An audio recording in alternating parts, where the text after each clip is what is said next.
Bonsoir. Quel chemin parcouru? La transition numérique avance à la vitesse grand V. Avant d'évoquer plus particulièrement l'offre de téléservices, est-ce que la feuille de route que vous vous étiez fixée est conforme à ce jour aux réalisations que vous souhaitiez mettre en œuvre? Tout à fait.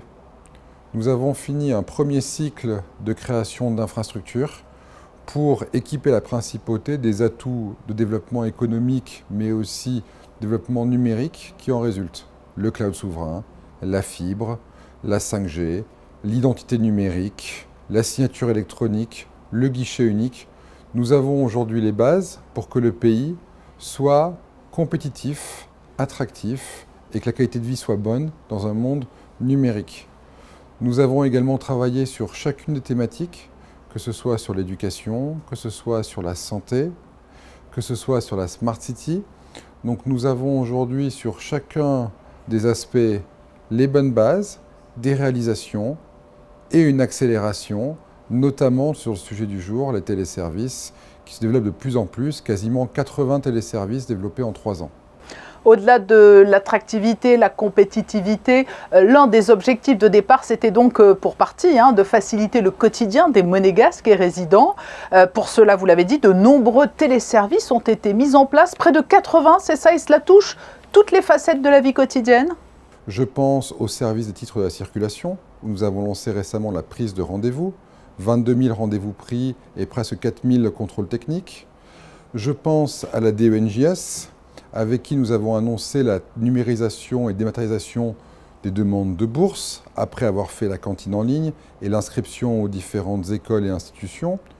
Je pense en termes de téléservices à l'habitat, où plus de 80% des demandes d'attribution domaniale ont été faites en ligne à la dernière commission, où aujourd'hui les échanges d'appartements peuvent se faire en ligne via un outil du gouvernement.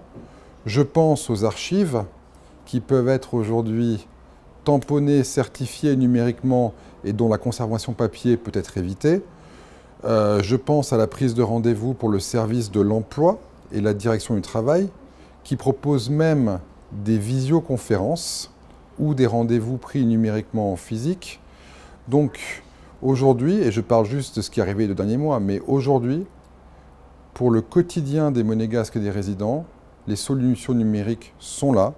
Elles sont au moins en 2 langues, elles sont sur un guichet unique et elles sont très utilisées. Oui, alors justement, les utilisateurs sont venus très facilement, presque spontanément vers ces téléservices. Aujourd'hui, on ne peut pas donner un mode d'emploi pour chaque téléservice. Il faut que le téléservice se comprenne aisément.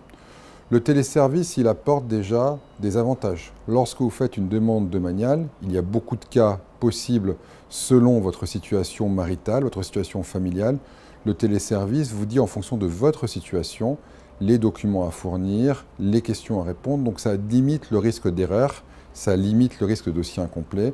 Donc il y a un vrai service qui est apporté. Ça peut être fait n'importe quand et surtout c'est très pédagogique. Et puis pour la partie alors très minoritaire qui pouvait être réticente, l'idée aussi c'était qu'il n'y ait pas d'exclus du numérique. Exactement. C'est pour ça qu'on a vraiment aujourd'hui ces services d'aide. On a ces tutoriels, ces vidéos, ces prospectus qui expliquent. On met vraiment tout en œuvre pour que ces services soient faciles, qu'il n'y ait pas de fracture linguistique non plus. C'est aussi disponible en anglais, car une partie de la population est anglophone. Il faut aussi prendre en compte leurs besoins. La simplification a été notre obsession. Simplification, gain de temps pour tout le monde, l'administration, les administrés. À quoi peut-on s'attendre dans les semaines et mois qui viennent? Car j'imagine que vous n'allez pas vous arrêter en si bon chemin. L'idée, c'est qu'à la fin de cette année, 100% des téléservices qui sont utilisés dans le quotidien des monégasques et résidents soient disponibles. C'est l'objectif qu'on s'est fixé. On a fait une liste de choses dont les gens avaient besoin. On a partagé avec les utilisateurs. Et donc l'objectif, c'est qu'effectivement, on soit à peu près à 130, 140 téléservices d'ici la fin de l'année. Aujourd'hui, nous sommes à 100. Il y a 3 ans, nous étions à peu près à une vingtaine. Donc on voit l'accélération qui se fait. Je crois que les premiers téléservices datent de 2012, 2013. Donc on voit l'accélération qui se fait. On souhaite à la fin d'année que l'ensemble des procédures pour la qualité de vie des monégasques et des résidents soient faisables en ligne tout en ayant un niveau d'aide suffisant pour que les gens puissent être confortables avec ces outils et en s'appuyant sur monguichet.mc et l'identité numérique. Voilà, objectif affiché. Merci beaucoup Frédéric Ginta d'avoir répondu à notre invitation alors qu'était organisé aujourd'hui un temps d'échange sur le numérique dans le quotidien des Monégasques et des résidents. Merci beaucoup.